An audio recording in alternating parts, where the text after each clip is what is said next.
Hi everyone, welcome to the start of a new series. The trailer prior to this video practically summarizes what How to Kart Like a Pro is all about, but you might want to know more than what's on the tin. So in this video, I will be going through a brief overview of this project and what it has to offer. First off, How to Kart Like a Pro is a huge ongoing project to help players get better at SRB2 Kart in many different ways.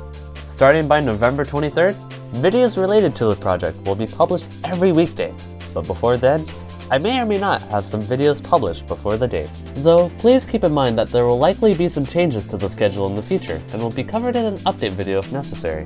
Since there is so much to cover, How to Kart Like a Pro will be organized into various different sub-series to help players find exactly what they're looking for, whether it be the basics to SRB2 Kart, or an updated form of tips and tricks from the Stray Banana Discord, conveniently named Tips and Tricks Plus. Now, this project's main purpose isn't only to celebrate SRB2 Kart's second anniversary, but was also created to be a tool for others that have difficulty with almost anything in SRB2 Kart. That way, they can accelerate their skills to the front and race against the pros.